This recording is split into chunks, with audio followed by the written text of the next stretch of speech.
खत्म हो गया है, देखिए बैटरी तो।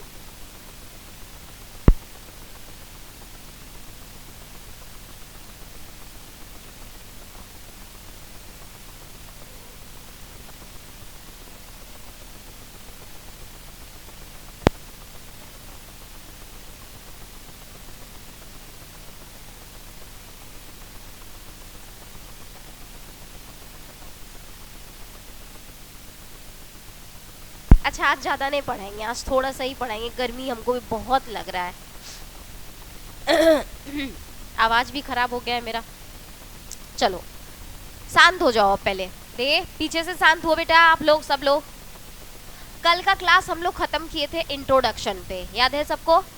क्या चल रहा था, कौन सा chapter? Cell the unit of life, बोलो। Cell the unit of life. तो सेल पे हम लोगों का इंट्रोडक्शन पे बेसिकली हम लोग कल इंट्रोडक्शन देखे सेल का, वहाँ पे अपने क्लास को ख़त्म किए थे। आज का क्लास हम लोग स्टार्ट करेंगे बेटा टाइप्स ऑफ सेल से। कहाँ से? टाइप्स ऑफ सेल से। एक बार रीकैप हो जाए, एक बार रीकैप हो जाए। तो कल के क्लास में हम लोग इंट्रोडक्शन देखे थे सेल का, और साथ में एक बहुत इंपॉर्टेंट टॉपिक सेल थ्योरी देखे थे। हो गया? पीछे से कॉपी किताब सब लोग निकाल लिए। देखो जब आप लोग आ जाते हो तो पहले से कॉपी पेन निकाल करके बैठा करो, ठीक है? चलो अब बताओ।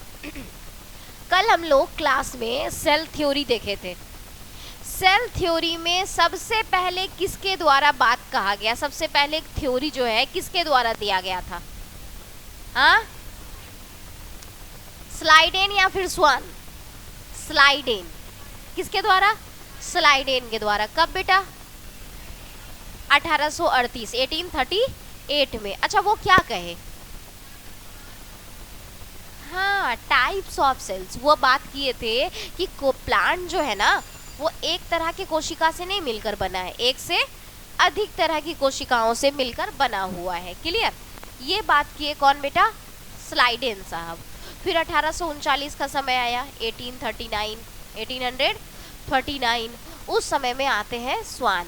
अब वो बोले कि जो जंतु है, जो जीव है, वो सेल से बना होता है ना। सेल का बाहरी जो लेयर है एक पतला लेयर है, उसको अपना क्या बोले थे? प्लाज्मा मेम्ब्रेन है ना। उसी को हिंदी में बोलते हैं बेटा कोशिका झिल्ली। तान्या और रौनक इधर ध्यान दो, क्या कहते हो उसको? कोशिका झिल्ली। ठीक है। उसके बाद एक और पॉइंट उसमें हम लोग देखे कि पादप और जंतु दोनों ही कोशिका और कोशिका से बनने वाले प्रोडक्ट से बने हैं। ये बात यहाँ तक कंप्लीट हुआ। उसके बाद आते हैं बेटा कौन? रोडाल्फ विर्चो। क्या नाम है उनका? रोडाल्फ विर्चो साहब। अब ये साहब आते हैं ना,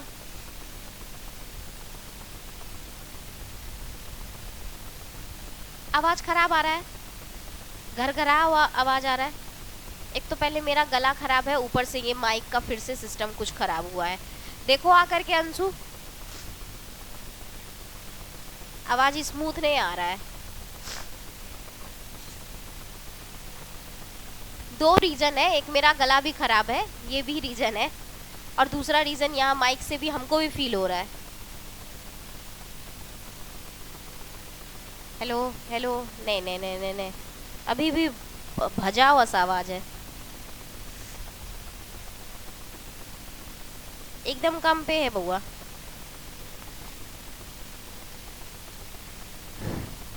एकदम कम पे है, देखो अभी थोड़ा थोड़ा सा लग रहा है ठीक ठाक। रहने दो, आज भर चलाते हैं उसके बाद। आवाज है ना भजा हुआ आवाज लग रहा है ना? लग रहा है प्लेन आवाज नहीं है, स्मूथ नहीं है। चलो ध्यान दो, आज भर थोड़ा कष्ट कर लो। हम लोग बात किए थे बेटा अपने रोडाल्फ विर्चो साहब आए। कब आए थे बउआ, कोई बताएगा? 1855 में आए, और वो बोले क्या कि हाँ भाई हम बता सकते हैं कि सेल नई कोशिकाएं किससे बनती है। तो वो क्या बताए? नई कोशिकाओं का निर्माण किससे होता है? हाँ, जो पहले से मौजूद है उसी से होता है। और इसको वो नाम क्या दिए? ओमनी सेलुला ई सेलुला। बोलो, ओमनी सेलुला ई सेलुला, ये नाम दिए। और फिर अपना हमारा एक थ्योरी बन गया। और थ्योरी में कितना टॉप पॉइंट बना बेटा? 2 पॉइंट बना। पहला पॉइंट क्या था? दुनिया का जितना भी जीव जंतु पेड़ पौधा है वो सब किससे बना है? सेल से और उसके प्रोडक्ट से बना है। और दूसरा पॉइंट क्या बना? नए सेल्स हमेशा किससे बनते हैं? पहले से जो मौजूद है उसी से बनते हैं। बताओ इसमें कोई भारी वाला बात था? कोई हार्ड बात था? नहीं। अब आते हैं बेटा सेल के टाइप पर। अब किस पे आएंगे हम लोग? सेल के टाइप पर। ध्यान देना सब लोग, आज हम लोग बात कर रहे हैं। देखो सिर्फ और सिर्फ क्लास को हमको पढ़ाना रहता तो इतना हमको नहीं टेंशन होता। रिकॉर्ड भी हो रहा है बेटा, बच्चा लोग देखेगा भी, बाद में भी तुम ही लोग देखोगे। अब उस समय जब देखोगे और पढ़ाने से ज़्यादा बकवास सुनोगे तो अच्छा लगेगा? बताओ। इसीलिए कोशिश करो कि क्लास में शांति से बैठो। हम जान रहे हैं गर्मी बहुत है, मेरा भी देखो देखो है ना चिपका हुआ, पसीना भरे हुए हैं, भीग रहे हैं, लेकिन फिर भी जो काम है वो तो करना पड़ेगा। तो चलो देख लेते हैं क्या क्या काम है अपना। तो हम लोग देखें प्रोकैरियोटिक सेल। देखो सेल का टाइप सबको मालूम है। कितना प्रकार का सेल बेटा रे? 2 प्रकार का है ना। सेल कितना प्रकार का? 2 प्रकार का। कौन कौन? प्रोकैरियोटिक और यूकैरियोटिक। प्रोकैरियोटिक को बेटा हम लोग पुराना वाला कोशिका कहते हैं। कैसा कोशिका? पुराना कोशिका, प्रिमिटिव सेल्स कहते हैं। अब क्या, क्यों, कैसे, ये सब कुछ अभी हम लोग डिस्कस करेंगे। चलो देखो, प्रो का मतलब क्या हुआ? प्रिमिटिव। क्या नाम हुआ? प्रिमिटिव। प्रिमिटिव का मतलब क्या है? प्राचीन। प्रिमिटिव का मतलब क्या होता है? प्राचीन। प्राचीन मतलब पुराना। हाँ। और कैरियोटिक का मतलब होता है बेटा केंद्रक, न्यूक्लियस। न्यूक्लियस का मतलब केंद्रक। अब बोलो देखो यहाँ पे क्या हम लोग बात किए, ये कोशिका का अगर हम नाम तोड़ दें तो तोड़ने के बाद पता चलता है प्राचीन केंद्रक। अब प्राचीन केंद्रक यानी पुराना केंद्रक। कैसा होगा पुराना केंद्रक? देखो यहाँ पे बेसिकली आप प्रोकैरियोटिक में जो बात करोगे, ये जितने भी सेल्स होंगे प्रोकैरियोटिक वाले सेल्स, उसके ऑर्गेनेल्स वो सारे बिना मेम्ब्रेन बाउंड के होंगे, नो मेम्ब्रेन बाउंड। क्या बोलोगे?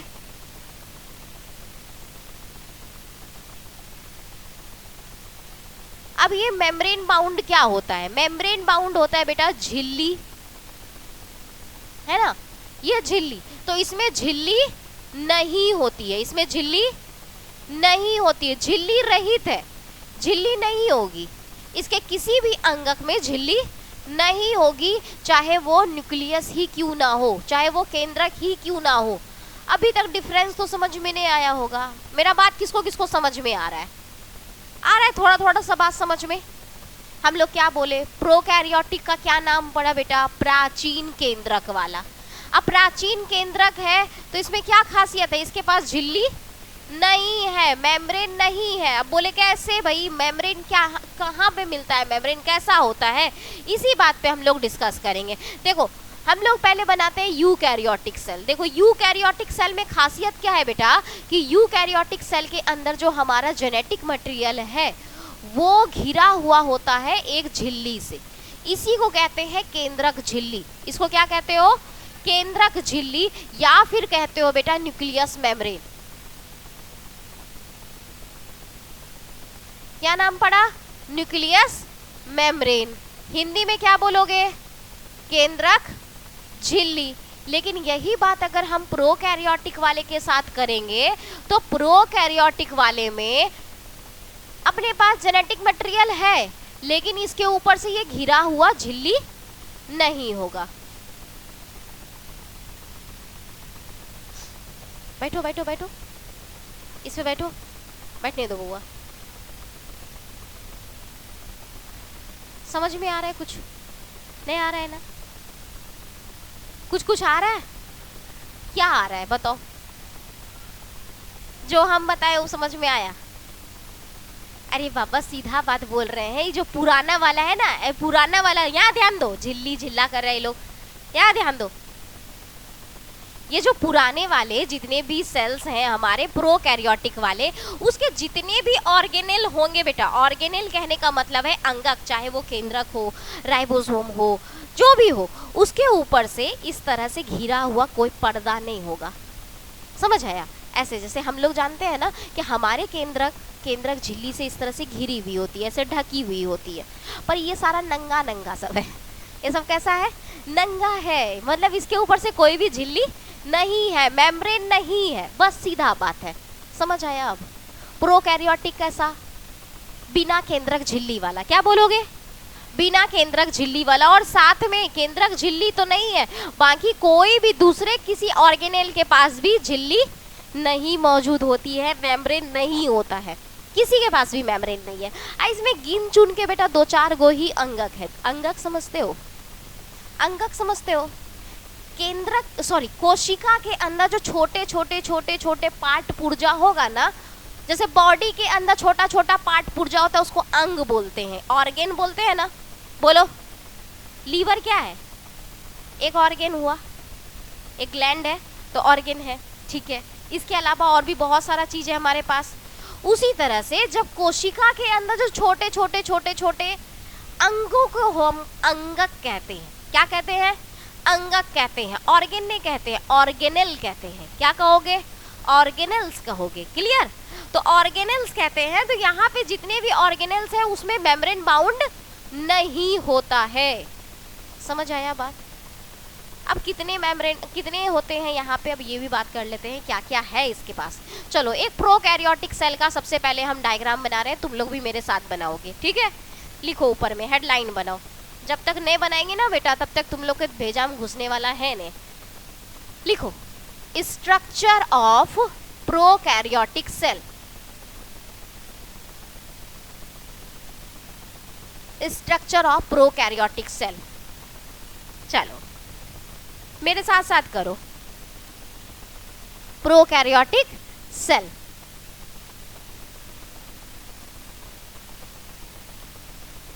प्रोकैरियोटिक कोशिका की संरचना। सबसे पहले हम लोग संरचना पे ही बात करेंगे, उसके बाद ही कुछ होगा, उसके बाद ही हम लोग इसके टाइप्स को देखेंगे, इसके शेप्स को देखेंगे, ओके, बाद में देखेंगे। पहले स्ट्रक्चर देखते हैं। गर्मी लग रहा है, बहुत ज़्यादा है रे, आज गर्मी बहुत ज़्यादा है।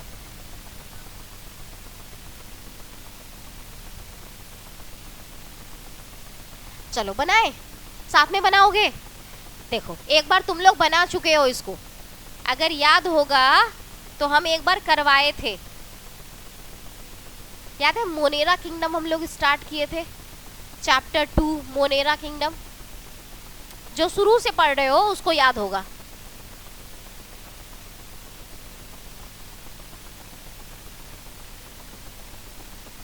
रहने दो, चलो बनाओ।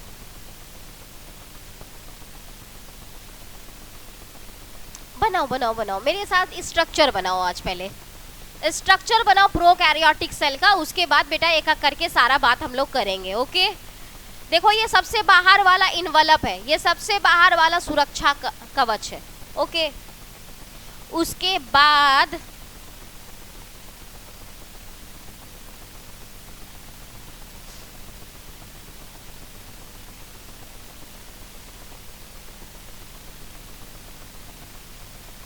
एक बार हम करवा चुके हैं, अब हो सकता है कि तुम लोग भूल गए होगे।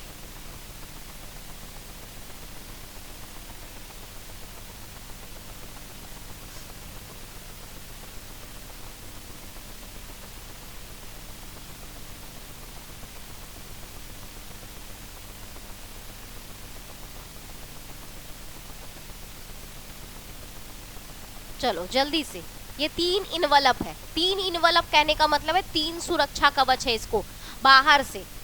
देखो, पुराना जितना घर है, पुराना घर प्रोकैरियोटिक है ना रे, इसीलिए इसका नाम क्या पड़ा? पुराना घर। तो ये पूरा लो बनाओ, पहले पहले बनाओ।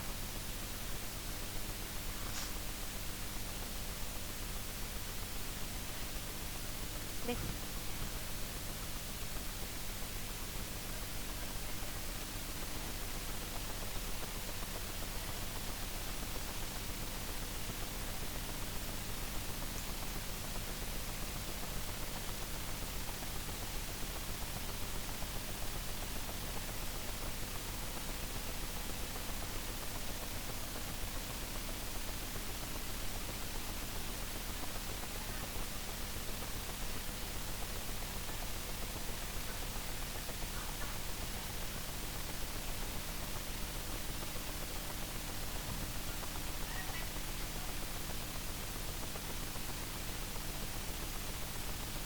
मेरे पर्स में है, पर्स में निकालना तो बुआ, पर्स दो दो तो उसको निकाल के दो।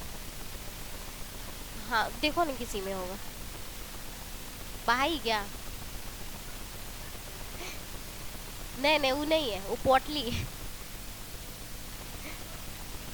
हाँ ऊपर वाले में देखो।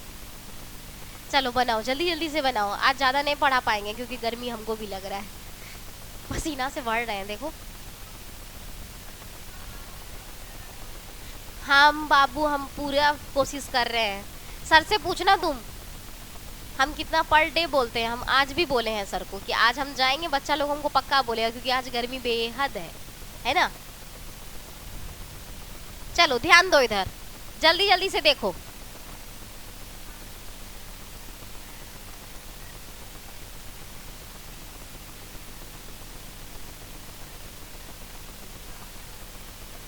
बनाओ भाई बनाओ, स्ट्रक्चर ऑफ प्रोकैरियोटिक सेल बनाओ।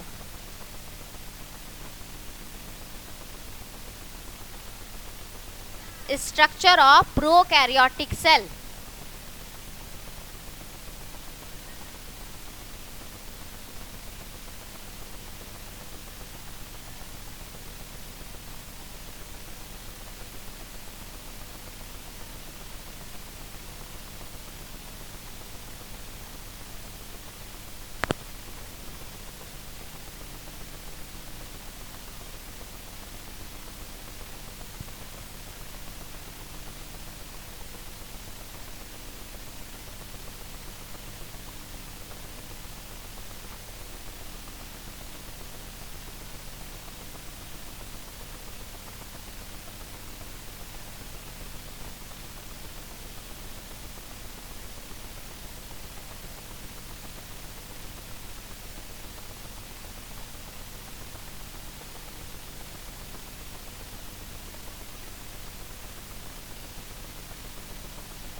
हाँ वही तो हम बार बार कह रहे हैं कि एक बार हम करवा चुके हैं, वो मोनेरा किंगडम में करवाए थे, याद होगा आप लोगों को। मोनेरा में बैक्टीरिया पढ़ाए थे, प्रोकैरियोटिक सेल, तो वहाँ पे करवाए थे। पर टेंशन नहीं लो, हाँ हाँ यहाँ पे भी फिर से वही चीज़ हो रहा है और फिर से वही सब कुछ पढ़ना है, इसीलिए हम कोशिश करेंगे कि जल्दी जल्दी इसको निकाल दें।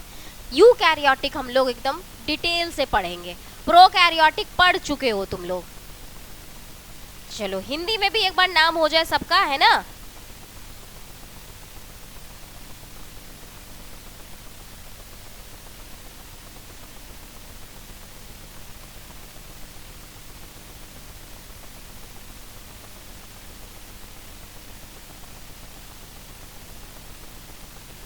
चलो जल्दी जल्दी से, पॉलीराइबोसोम।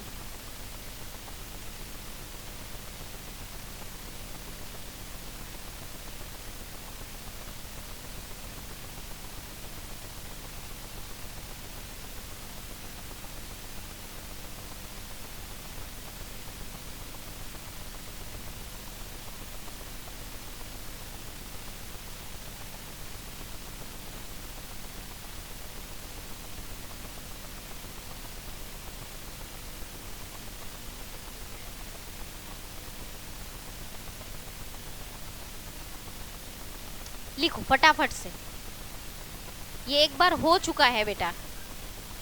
छोटा करें,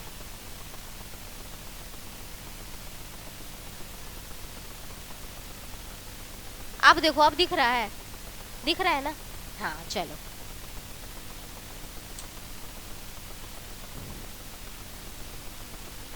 यहाँ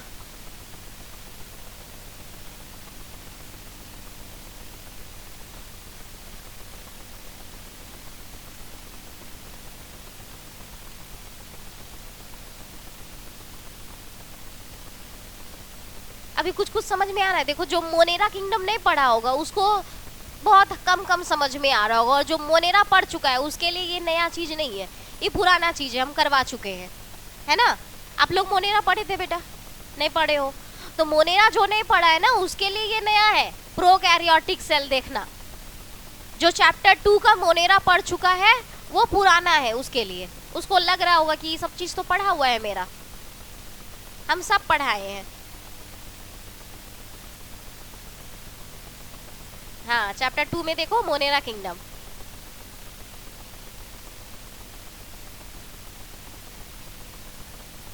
हाँ बोलो।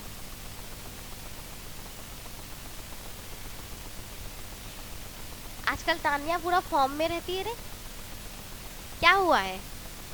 कोई बात, कोई चीत? हाँ, बदलाव देखने को मिल रहा है। हाँ हाँ बेटा, वो डीएनए है, सर्कुलर डीएनए कहते हैं इसको। इसको कैसा डीएनए? Circular DNA. सर्कुलर मतलब गोलाकार। हाँ क्या? अरे प्लीज तुम लोग मुंह बंद कर लो। हाँ बोलो अब। हाँ ये डीएनए है, हम समझाएंगे। ये अजीब तरह का लग रहा है, अमीबा लग रहा है, कुछ और बना लो। हेलो, सर्कुलर डीएनए है ना बेटा ये। लो अब ठीक है, सर्कुलर डीएनए है। सर्कुलर डीएनए कहने का मतलब है कि ये धागे की तरह एक छोर से दूसरे छोर में नहीं है, दोनों छोर आपस में बंधा हुआ है। समझ आया? जब दोनों छोर आपस में बंधा हुआ है तो वो तो किसी भी तरह से रहेगा, तो दोनों बंधा हुआ ही रहेगा ना, इसीलिए उसका नाम पड़ा है सर्कुलर डीएनए। हमारे पास जो डीएनए है, समझना, हमारा जो डीएनए है बेटा वो स्ट्रैंड में होता है, एक छोर ये दूसरा छोर, ये दोनों छोर आपस में बंधा हुआ नहीं है हमारे पास जो है। पर इनके पास जो डीएनए होता है, जेनेटिक मटेरियल, इनके पास भी डीएनए ही है। ध्यान देना, ध्यान देने वाला बात ये है कि इनके डीएनए का निर्माण जिन जिन केमिकल से, जिन भी सब्सटेंस से हुआ है, सेम सब्सटेंस हमारे भी डीएनए का निर्माण करता है। क्लियर? लेकिन दोनों का जो तरीका है, दोनों के पास जो जीन्स है वो अलग अलग है। समझ गए? इस वजह से हम दोनों अलग अलग होते हैं। लेकिन बाकी बात करें कि क्या है दोनों का, अगर मॉलिक्यूलर बेसिस देखें तो दोनों का सेम है। मॉलिक्यूलर बेसिस, मॉलिक्यूलर बेसिस कहने का मतलब है मॉलिक्यूल जिससे बना है ये दोनों, तो सबका डीएनए एक जैसा है। सबके डीएनए में वही 3 चीज है। 3 चीज कहने का मतलब है कि नाइट्रोजन बेस है बेटा, शुगर है, और सॉरी पेंटोस शुगर है, और अपना PO4 है, फॉस्फेट ग्रुप है। ये तीनों चीज से सबका डीएनए बना हुआ है, इनका भी, प्रोकैरियोटिक वाले का भी। अब एक बार डायग्राम हो गया तो एक बार समझा जाए इसको, डायग्राम समझा जाए। चलो देखो, प्रोकैरियोटिक सेल में हम लोग क्या बात किए थे कि यहाँ पे जितने भी अंदर में ऑर्गेनेल होंगे वो बिना मेम्ब्रेन बाउंड का होगा। ठीक है, उसके ऊपर कोई कवर नहीं होगा। ध्यान देना, सबसे पहले हम लोग बाहर से आते हैं। सबसे बाहरी जो एक कवर है उसका नाम क्या है बेटा? ग्लाइकोकैलिक्स। बोलो मुंह से, ग्लाइकोकैलिक्स। बेटा ग्लाइकोकैलिक्स 2 तरह का होता है, हम पढ़ाए हैं पहले भी। एक होता है टाइट लेयर, एक होता है स्मूथ लेयर। ठीक है, टाइट अगर ग्लाइकोकैलिक्स है तो उसको कैप्सूल बोलोगे, और अगर स्मूथ है तो उसको बोलोगे स्लाइम लेयर, हम पढ़ा चुके हैं। उसके बाद आता है बेटा सेल मेम्ब्रेन। सेल मेम्ब्रेन जिसको हम क्या कहते हैं? कोशिका झिल्ली। याद रखना, दुनिया का जितना भी सेल्स है उसके पास सेल मेम्ब्रेन है, और सबका सेल मेम्ब्रेन एक जैसा है। सबका सेल मेम्ब्रेन कैसा है? एक जैसा है। उसके बाद आते हैं किस पे बेटा? सेल वाल पे, कोशिका भित्ति। तो हम लोग देख रहे हैं कि बैक्टीरिया जैसे जीवों में, जिसमें जो हम कहते हैं प्रोकैरियोटिक सेल वाले में, अगर हम देखें तो बाहर से सुरक्षा कवच कितना है? 3 सुरक्षा कवच है। कितना सुरक्षा कवच बेटा? 3 है। उसके बाद अंदर आते हैं तो ये जो आपको दिख रहा है ये पूरा साइटोप्लाज्म है। ये पूरा क्या है? साइटोप्लाज्म है, कोशिका द्रव्य है। इसी कोशिका द्रव्य में आपको कुछ मात्रा में आपको दिख रहा है कुछ ऑर्गेनेल्स। ठीक है, कुछ ऑर्गेनेल्स दिख रहा है। अब ये जो ऑर्गेनेल्स है, जैसे हम यहाँ पे बात कर रहे हैं, ये वाले पोर्शन में देखोगे कि एक धागे जैसा संरचना है और कुछ हमको मोती जैसा संरचना दिख रहा है, बीड्स, मोती जैसा दिख रहा है ना। तो ये जो मोती जैसा आपको दिख रहा है धागे के ऊपर, इसको कहते हैं पॉलीराइबोसोम। इसको क्या कहते हो? पॉलीराइबोसोम। होता क्या है बेटा? राइबोसोम ऐसे अकेले अकेले होता है, लेकिन कभी कभी 2-4 राइबोसोम एक साथ एक जगह पे बंध जाता है। और ये जो धागा है, ये धागा कुछ और नहीं है, mRNA है। क्या नाम है इसका? mRNA। नाम सुना हुआ है कभी? क्या सुने हो mRNA का? अच्छा, RNA का नाम सुने हो? RNA का नाम? DNA RNA को बनाता है। किसको बनाता है? आरएनए को बनाता है। आरएनए बेटा 3 प्रकार का होता है, अभी सुन लो, एमआरएनए, टीआरएनए, आरआरएनए, ठीक है। तो ये जो एमआरएनए है, एमआरएनए के ऊपर जब राइबोसोम इस तरह से गुथा जाए उसी को अपन क्या बोलेंगे, पॉलीराइबोसोम। बस इतना ही है, इससे ज्यादा कुछ नहीं समझना है। राइबोसोम का क्या काम होता है आप लोग पढ़े हुए हो, प्रोटीन की फैक्ट्री कहते हैं राइबोसोम को, पढ़े हो? प्रोटीन की फैक्ट्री किसको कहते हैं, राइबोसोम का। बेटा सबका एक को यूनिक नेम है। जैसे अगर हम लोग बात किए न्यूक्लियस को क्या कहते हैं मैम, तो बेटा न्यूक्लियस को है ना हम लोग कहते हैं ब्रेन ऑफ द सेल। क्या कहते हो, brain of the cell. Mitochondria को क्या कहते हैं, पावर हाउस कहते हैं, पढ़े हुए हो? लाइसोसोम को कहते हैं आत्महत्या की थैली, सुसाइड बैग। सबका एक छोटा छोटा हम लोग है ना एक निक नेम रखे हुए हैं। उसी तरह से एक नेम है इसका राइबोसोम का, क्या, प्रोटीन की फैक्ट्री। तो प्रोटीन की फैक्ट्री जब एक साथ 3-4 को गुथ जाए तो उसको क्या बोलोगे, पॉलीराइबोसोम। अब सुनना पहले बेटा, पॉलीराइबोसोम का केस केवल प्रोकैरियोटिक में होगा, हम लोगों में पॉलीराइबोसोम नहीं बनेगा, हम लोगों में केवल राइबोसोम होगा, अकेला अकेला। कैसा, अकेला अकेला। लेकिन जैसे ही हम यहाँ बात करते हैं, यहाँ क्या बन जाता है, बोलो, पॉलीराइबोसोम बन जाता है। अब चलो बात करते हैं, ये क्या है मैम, ये देखो, ये सबसे अंदर वाला सेल मेम्ब्रेन था ना, सेल मेम्ब्रेन यहाँ पे इस तरह से ऐसे घूम फिर करके ऐसे बना हुआ है, सिकुड़ा हुआ, इसका नाम क्या है, मीसोसोम। आप लोग को पता है हम लोगों के अंदर एगो है पावर हाउस माइटोकॉन्ड्रिया, है ना। माइटोकॉन्ड्रिया का अगर ओल्ड वर्जन देखेंगे, ओल्ड वर्जन मतलब पुराना रूप, उसका नाम क्या है, मीसोसोम, ठीक है। अगर माइटोकॉन्ड्रिया हमारे अंदर पावर हाउस है तो भाई प्रोकैरियोटिक के अंदर पावर हाउस कौन है, मीसोसोम है। अब मीसोसोम का काम केवल पावर देने का काम नहीं है बेटा, इसका काम और भी है। देखो यहाँ ध्यान देना कि अगर मीसोसोम ऐसे फोल्ड है, ऐसे फोल्ड नहीं होगा, अनफोल्ड होगा, तो बताओ सेल का साइज बढ़ेगा कि नहीं बढ़ेगा, बढ़ेगा ना। यहाँ देखो लपेटा हुआ है ना, हम कितना अच्छा से बनाए हैं लपेट करके ऐसे। तो मीसोसोम का एक और काम है, क्या काम है कि मीसोसोम सेल के मेम्ब्रेन का साइज बढ़ा सकता है। देखो बढ़ेगा कि नहीं, बढ़ेगा ना, ऐसे खिंचाएगा तो यस, ये साइज बढ़ा सकता है, पावर प्रोड्यूस कर सकता है, रिप्लिकेशन में मदद कर सकता है। और आगे हम लोग पढ़ेंगे, एक एक करके सबको देखेंगे ना तो बताएंगे। उसके बाद देखो यहाँ पर एक हम बनाए थे इस तरह से प्लाज्मिड, ये दिख रहा है आपको बेटा, प्लाज्मिड। अब प्लाज्मिड क्या होता है, इसके खुद के डीएनए का ही एक छोटा सा रूप है, याद रखना।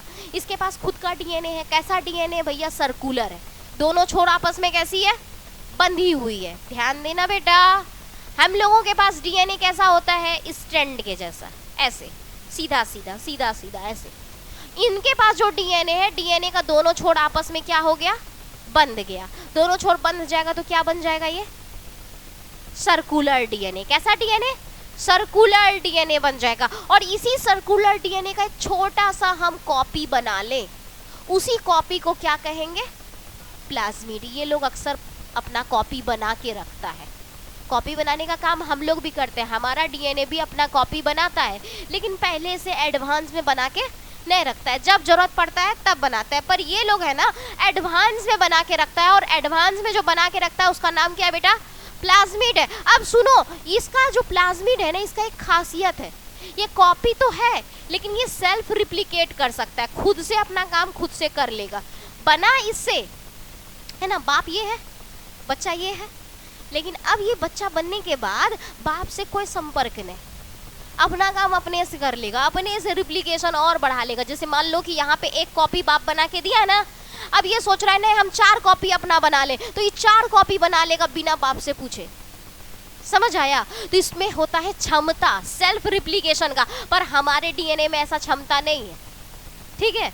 हमारा डीएनए कॉपी करके दिया, वो जब तक अगले सेल में नहीं जाएगा तब तक कॉपी नहीं कर पाएगा, पर ये कॉपी कर लेगा, इसके पास ये क्षमता है। तो प्लाज्मिड का क्षमता क्या हुआ, तुमसे कोई पूछेगा प्लाज्मिड क्या है, तो बोलोगे प्रोकैरियोटिक सेल के डीएनए का ही एक छोटा सा खंड है क्या, प्लाज्मिड। लेकिन प्लाज्मिड के पास ये खासियत है कि ये छोटा सा खंड होने के बावजूद खुद से अपना कॉपी बना सकता है।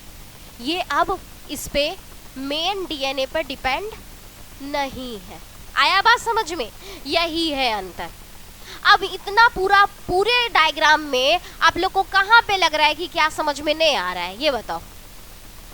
कुछ खास है रे? गिन चुन करके 2-4 गो तो इसके पास अंगक है, और उस अंगक में भी बाहर से कोई भी सुरक्षा कवर नहीं है। हम लोग पहले ही बात की है, प्रोकैरियोटिक सेल में जितने भी ऑर्गेनेल हैं उसमें बाहर से सुरक्षा कवच नहीं होगा, सेल मेम्ब्रेन बाउंड नहीं है। अब बताओ किसको किसको ये बात समझ में आया? हाथ खड़ा करो। प्रीतम, आया समझ में? देखो यही गलती है ना, तुम लोग को आया पीछे से समझ में? Nikesh, very good. चलो आज रहने देते हैं इतना ही, ठीक है। अगले क्लास में हम लोग एक एक करके सबको देखेंगे, मीसोजोम का वर्क, ओके। लिखेंगे, बेसिकली लिखेंगे, पढ़ तो लिए हो, लिखेंगे अगले क्लास में। आज रहने दो बेटा, आज बहुत गर्मी है, बर्दाश्त हमको भी नहीं हो रहा है।